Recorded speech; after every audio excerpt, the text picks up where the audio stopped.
Welcome to week 2 of Biblical Interpretations. Let's do a quick recap from last week. My name is James Kaufman. I am a husband and a father. I am an automotive preservation business. I have a degree in biblical and theological studies in ancient Near Eastern history. Though I'm not an expert in anything, I don't know what reason I have to teach anything. My only hope is to provide a framework of interpretation of life that I hope you find meaningful in your existence, or I hope to at least express the things that have helped me find great meaning in my existence, even if you find it not to be meaningful. This class is to propose a theory that the biblical text is meaningful for everybody, regardless of their religious or spiritual beliefs. If you assume some things that I think are very reasonable to assume based on human behavior today, I hope to present that the biblical text has immeasurable value, and the book itself allows for this type of fluidity in its interpretation. Last week, we discussed some rules for the class.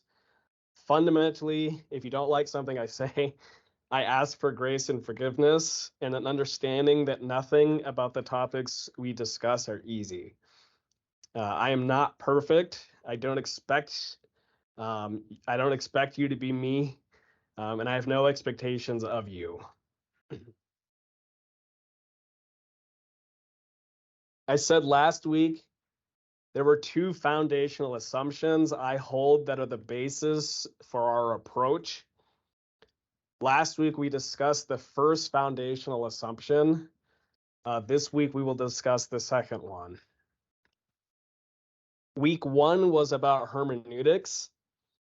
Hermeneutics is the theory and methodology of interpretations. We discussed how every day we make all sorts of assumptions in our interpretations that can have a vast effect on interpretive meaning. I propose, given how easy misunderstandings in interpretation and communication happen in our modern reality, that as time, culture, and language are farther separated, the more significant the gap in interpretation becomes. I propose that doing what one can to diminish that gap in time, culture, and language is an excellent means of finding interpretive meaning. This class will seek to show how language, history, cultures, geography, classism, politics, logistics, and historical theology are all relevant factors in interpretive meaning of the biblical text. I do not seek to propose a certainty of being right. I am not saying I'm right about anything. At best, I do propose the spectrum of options for interpretive meaning is finite. There might only be so many options. I propose to offer a spectrum of possibilities of interpretations of the biblical text. Last week after class, someone asked me, when I read the Bible, how can I know if I'm right in my beliefs? I propose, don't ask if your beliefs are right or use the biblical text to justify why you believe what you believe. Rather, ask, what are the options of interpretation in front of you? Focus on asking questions and producing as many options of answers as you can. Don't ask why you are right. Rather, ask why you are wrong. I think this allows for an ideal exploration of meaning, as it paints a clear picture of the values you hold, and eventually you will find meaningful meaning. This week, we will dive into the second foundational assumption.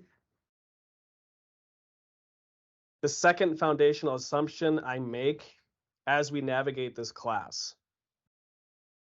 Now, this lesson will take 2 weeks to do. So unfortunately, tonight, we will not be getting into any of the biblical text. The first half of this lesson is all conceptual. The second half, or next week, is where we will apply the framework. So tonight, we begin discussing epistemology. Fundamentally, epistemology is the study of knowledge. It seeks to answer the question, what is knowledge and how do you know what knowledge is? I am sure we've all heard the phrase, does a tree that falls in a forest make a sound? This is a question of concern for epistemology. Now, just like with hermeneutics, it is not within the scope of this class to dive into the technical, academic, philosophical matters concerning the study of epistemology.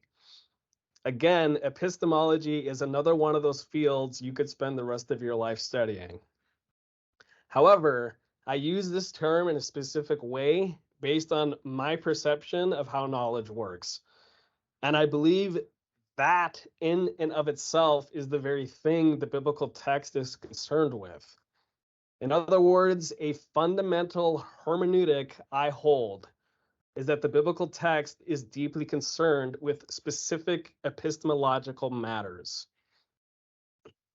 Unfortunately, I don't have an easy and succinct way of expressing this framework to you. It is better for me to show you. So with that, let's begin.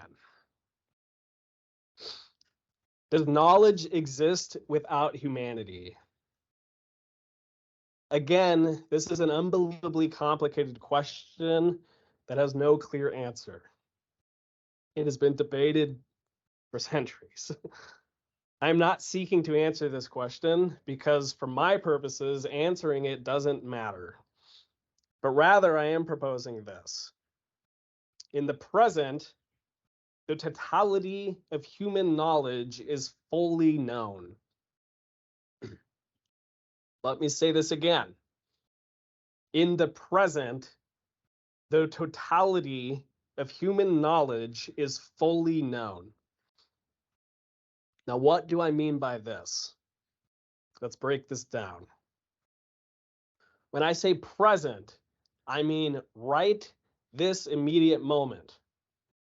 I don't mean in the past. I don't mean in the future. I don't mean present, meaning the general idea of the modern era or the present of my lifetime. I mean now. Not 1 second ago and not 1 second from now. I mean present. Now. Right now. Right now. Not then, now. Not then, now. Now. Okay?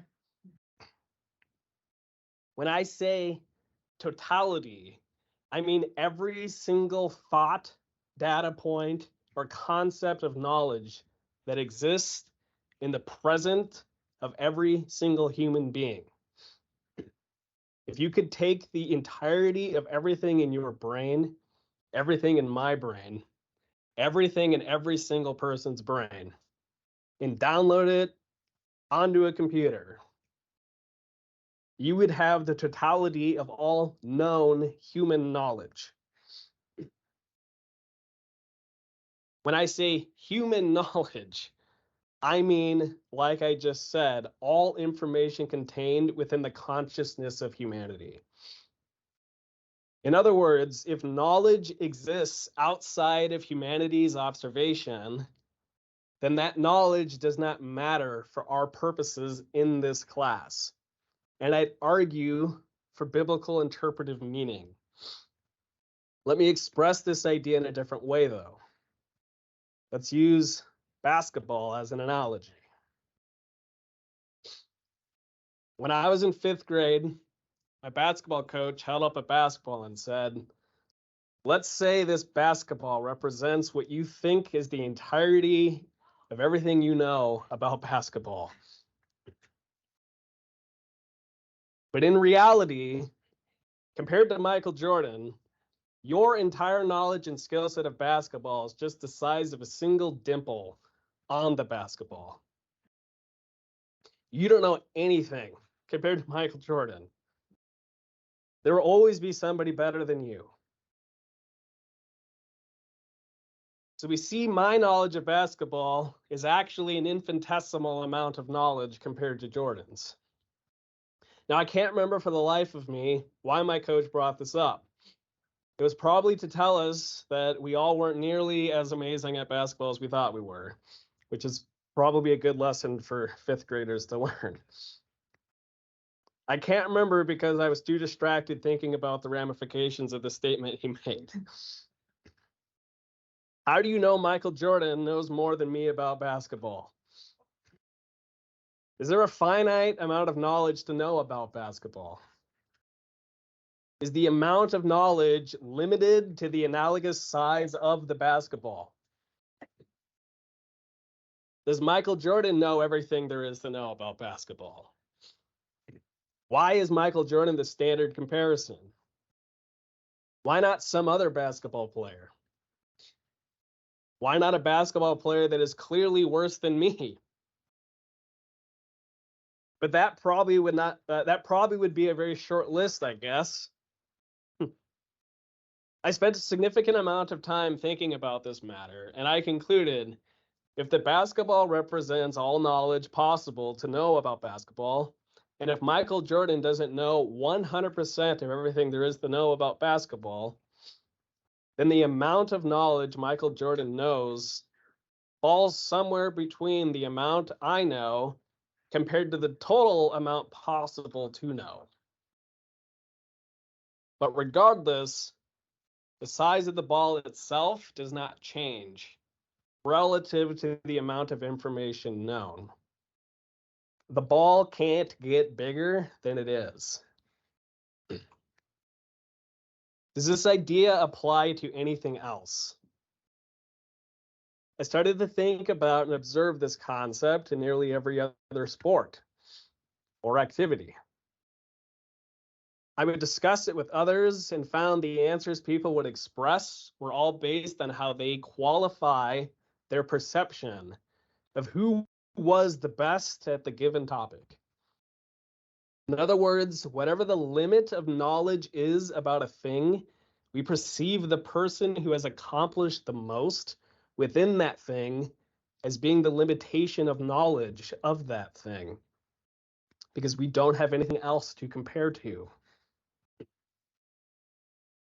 And so, going back to my core statement from earlier, let us say the basketball represents the present totality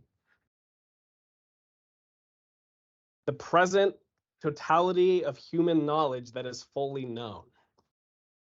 And for simplicity's sake, let's just make the basketball a circle. I spent a lot of time thinking about epistemology pertaining to circles. In 2011, I came across this blog post and I absolutely loved it because it exemplified the frame of thinking I was heavily leaning into. The following example is from computer scientist Matt Might in his illustrated guide to a PhD.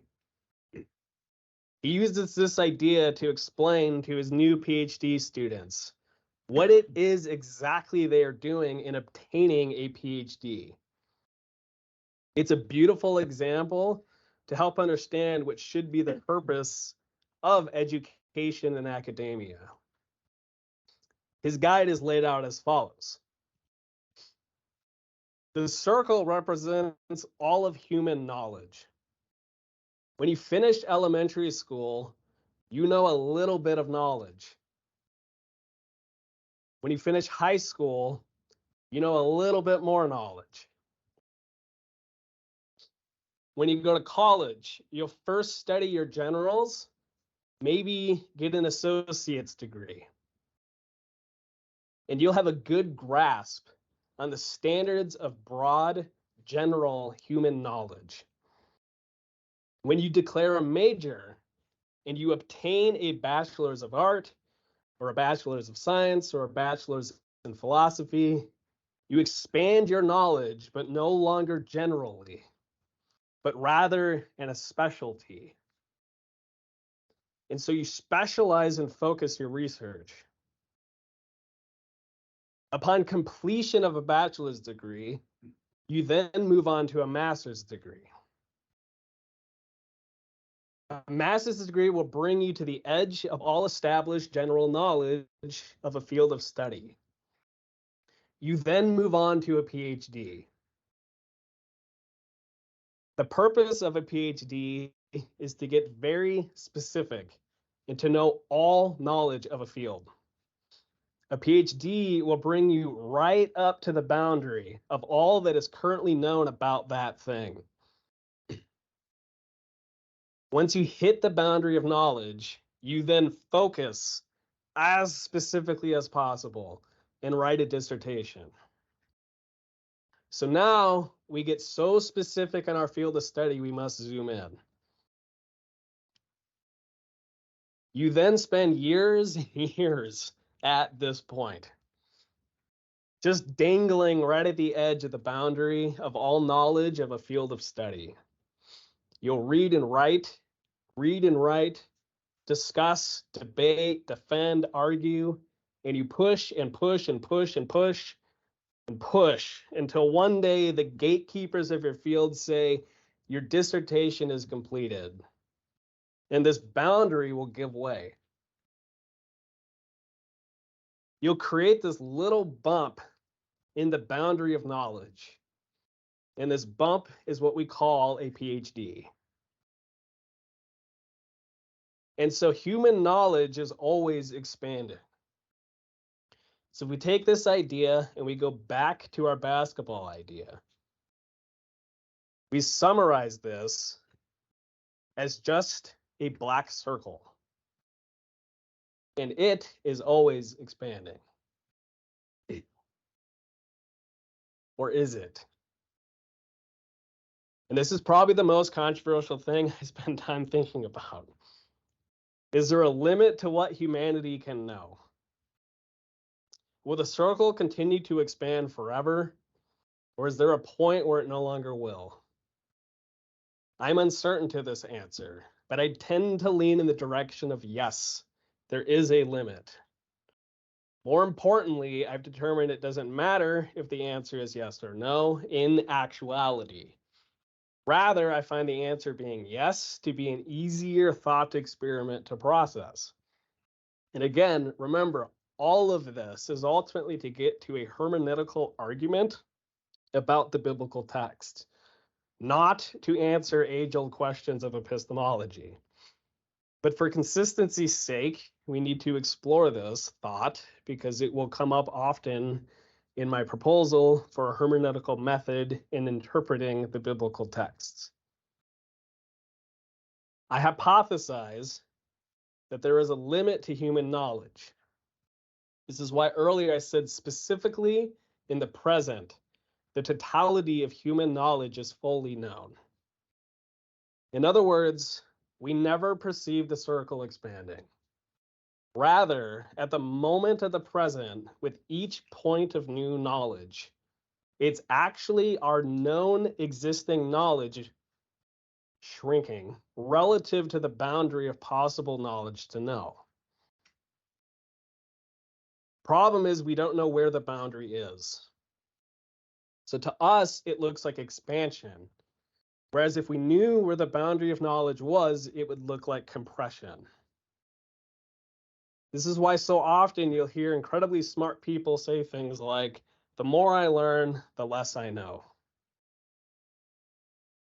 Regardless, we are left with this circle that represents all of human knowledge. And within this circle, we have segments. And we call these segments fields or trades or categories or sciences or arts or philosophies or sports or something. I honestly don't fully know what the word is I'm looking for to describe this, and I've never really been able to come up with a good word for it. But the point being, anything that is known or can be known falls into this circle. And we've established there's a difference between what is known and what is not known. We have also established the size of these circles are different for each person based on what they know, and that is known relative to the knowledge of others. For example, my knowledge of basketball compared to Michael Jordan's knowledge of basketball. When it comes to basketball, his circle is bigger than mine, just not bigger than a basketball itself. As far as I've been able to think, everything you can think looks like this line. There's a starting point for the basis of knowledge, and the expansion of that knowledge reaches out to what is unknown. Now, I'll give you some real-life examples of how this works. Let's talk about home runs. I personally find sports to be the perfect expression of human epistemology. In fact, the only rational reason I can come up with as to why humanity, or at least myself, seems so obsessed with sports is because it is built into humanity to be obsessed with the expansion of knowledge. Once upon a time, baseball did not exist. Now, nobody can fairly state with absolute certainty as to where it came from and when it came into existence. To answer that question, you'll quickly run into the question of what is baseball? But that is an entirely different conversation. For this thought exercise, let's start with this. The question is, how many home runs are possible to hit in an MLB season? Now, Major League Baseball came into existence when the National League formed in 1876 and the American League formed in 1901, signed the National Agreement in 1903, and created the World Series. So if we use the qualifier of the existence of the MLB as a starting point, we have a data point going all the way back to 1876. In other words, based on our qualifier, anything pertaining to home runs prior to this moment in time does not matter to us in answering the question. The reason being because it is unknown. In 1876, George Hall hit the most home runs in a season with 5. I bet in 1876, that was considered a lot of home runs. Maybe people in 1876 thought it was impossible to hit more than 5 home runs in a season. In fact, did you know in 1876, trying to hit a home run was considered bad baseball strategy? The reason being, if you hit a pop-up, if a fielder caught the ball after one bounce, it was an out. So batters would intentionally try not to hit the ball in a manner that would lead to pop-ups.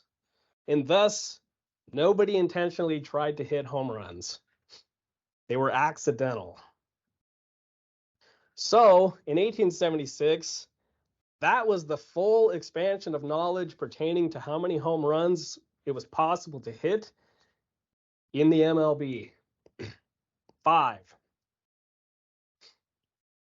How about the next year, 1877? Well, in 1877, the home run leader was Lip Pike, and he hit a whopping 4 home runs. 4 home runs in 1877. So question, is 4 greater than 5? No. So did the knowledge of how many home runs it is possible to hit in an MLB season, did it expand in 1877? No, it did not. So the boundary of epistemology remained the same as the year prior. There was no expansion. This should raise another question. Did the boundary of knowledge shrink? Because 1 year later, less home runs were hit, does that mean we now have reason to believe it is impossible to hit 5 home runs? Obviously not. because we know 5 home runs were hit the year prior. We knew in 1876 it was possible to hit 1 home run, 2 home runs, 3 home runs, 4 home runs, and 5 home runs, because George Hall hit 5 home runs in 1876. And so this is a very important part of the framework. With every new data point of expansion, all prior data points are proven true. And so for the purposes of answering our question, the year 1876 matters for epistemological expansion, but the year 1877 does not matter. And so in 1876, the chart looks like this.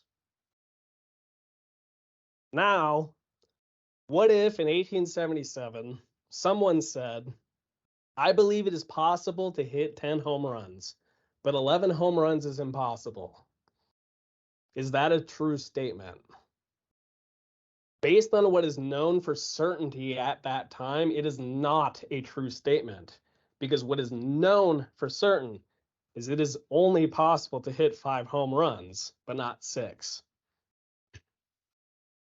But does that mean the statement itself is unreasonable? Probably not. It does seem reasonable someone could hit 10 home runs.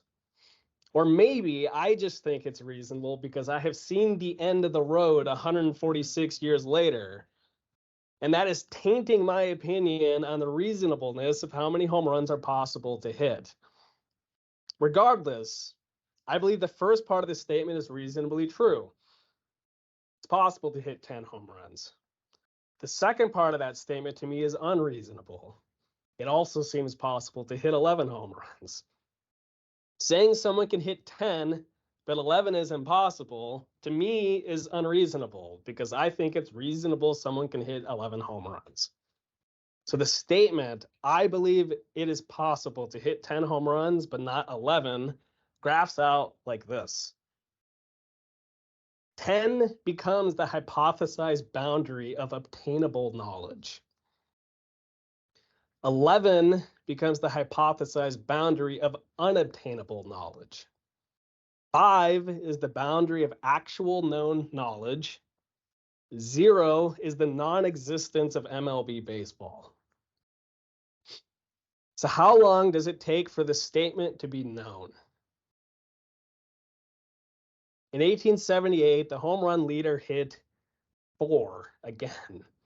So no expansion of knowledge. In 1879, the home run leader Charlie Jones hit 9. So we see a massive jump in the epistemology of the number of home runs possible to hit in an MLB season. It nearly doubled. So is our statement now true? Technically, no. Is it more reasonable? It certainly seems more likely to become true. So yes, I'd say it is very much reasonable to assume 11 home runs is possible. But then in 1880, we get 6 home runs. In 1881, we get 8 home runs. 1882 is 7. And finally, in 1883, we finally see the next step in home run epistemology when Harry Stovey hits 14. So now our graph looks like this. And we can say the person in 1876 who thought it was impossible to hit 11 home runs was wrong. Now, we just went through baseball data pertaining to home runs from 1876 to 1883. I could keep going and continue to expand this data for the next 140 years of baseball. Part of me really wants to do that because I love the history. In fact, from this frame of mind, this to me is the best explanation of why you've heard of the baseball players you've heard of, and thus why you haven't heard of the baseball players you've never heard of. Before this class, had anybody heard the name Harry Stovey? No. Do you know why you know the name Babe Ruth? You may not care about baseball at all, and yet you know the name. You know Babe Ruth's name because he was the first player to truly expand the epistemological boundaries of what was thought possible for home runs, when in 1920 he hit freaking 54 home runs. Then in 1921, he hit 59 home runs. And then finally again in 1927, he hit 60 home runs. So from 1876 to 1927, our epistemology chart now looks like this.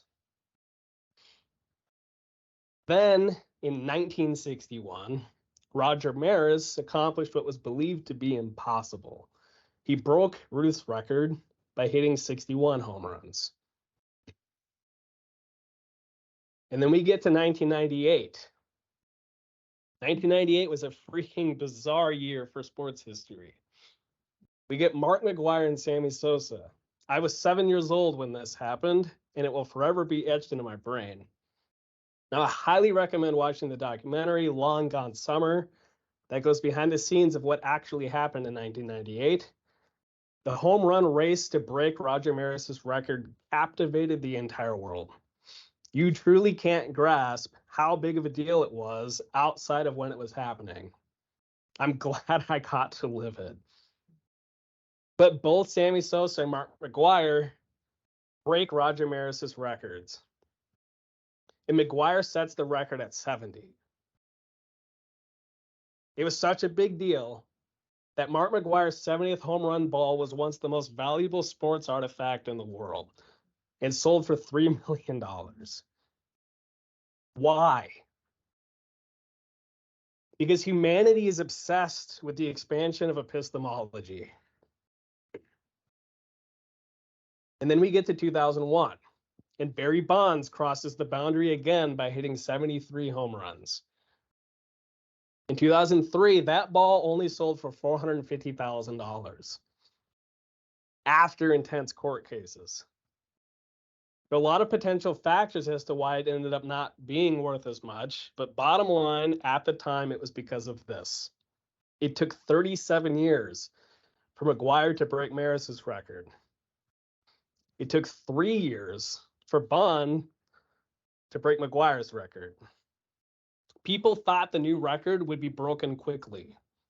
People thought the expansion of home run epistemology was compounding, getting faster.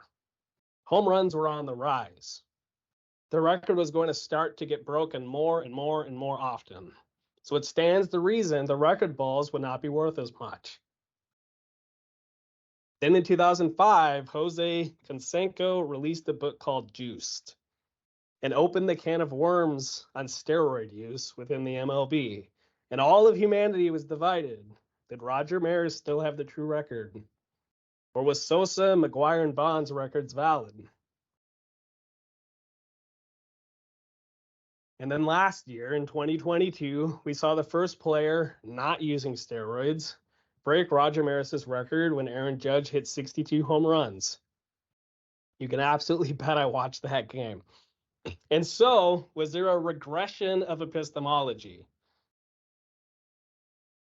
In summary, here's what we know.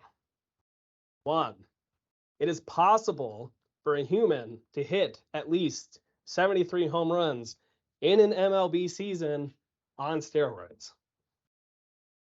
2, it might be impossible for a human to hit more than 73 home runs in an MLB season, whether they are on steroids or not.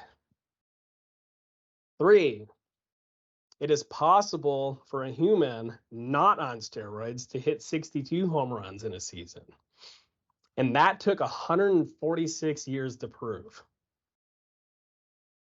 If you change the qualifiers of a question, like change the length of time or number of games played in a season, or you change humans using steroids, or you change the definition of what a home run is, or you change the distances of the fences, or you change the density of the baseball, or you change the definition of a baseball bat, or create a robot scientifically designed to only hit home runs and replace human baseball players with machines, You can change the truthfulness of an answer to the question of how many home runs are possible to hit in an MLB season.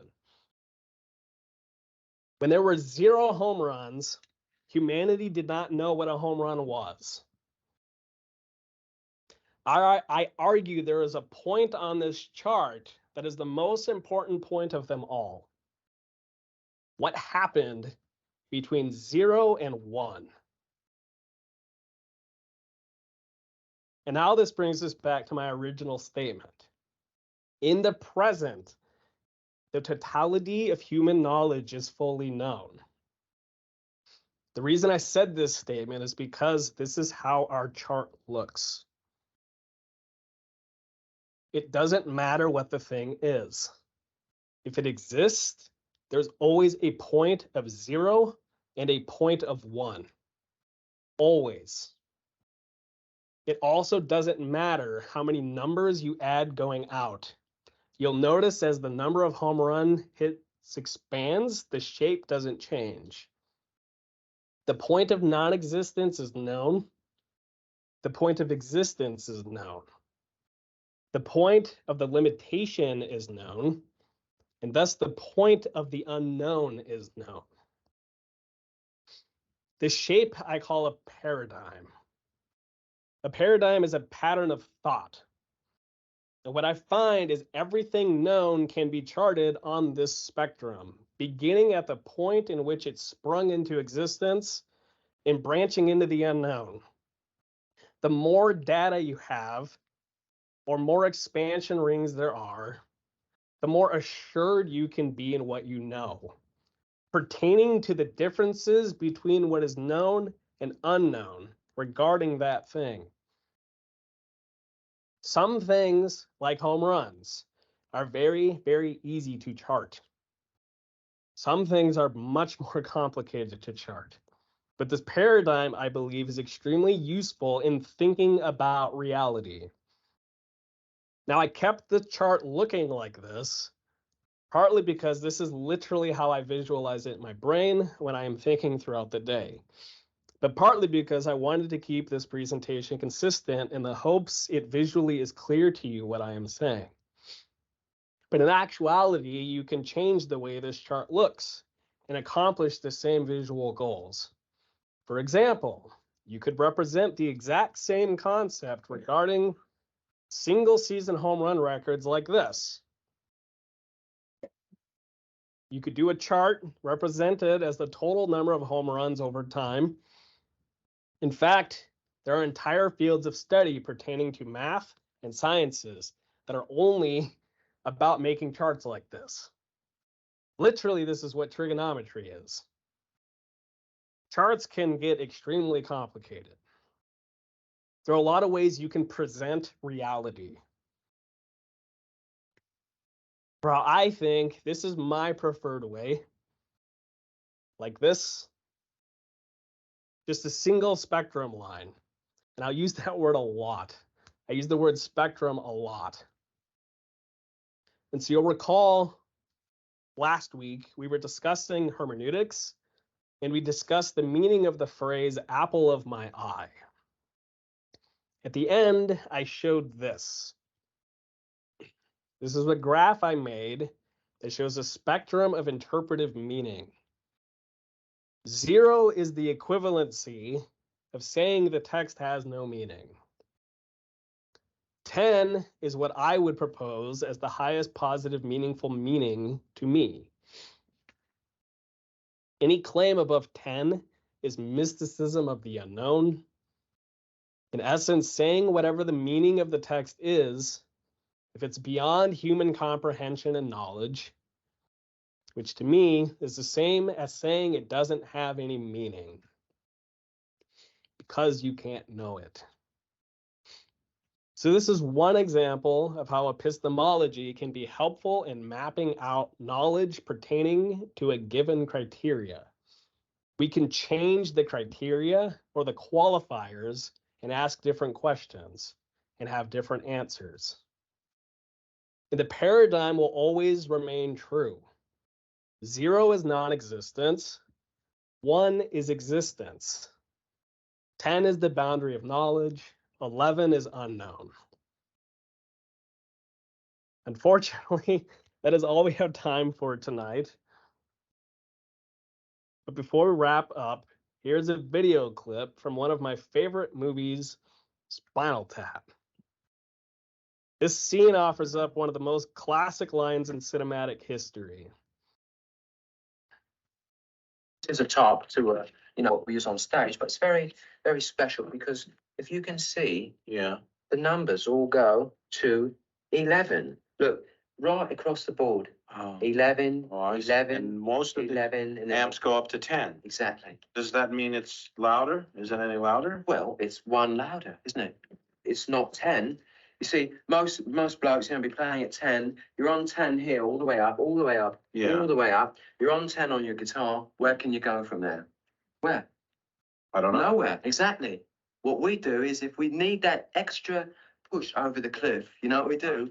Put it up to 11. 11, exactly. One louder. Why don't you just make 10 louder and make 10 be the top number and make that a little louder? These go to 11.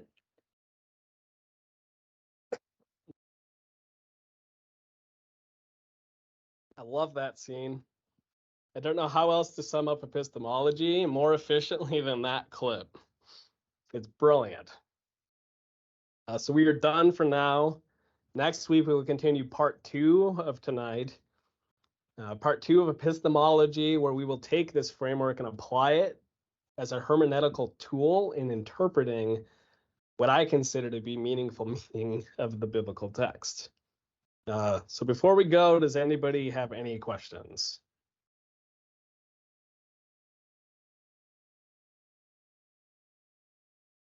Cool. All right. Oh, that's it. Thank you.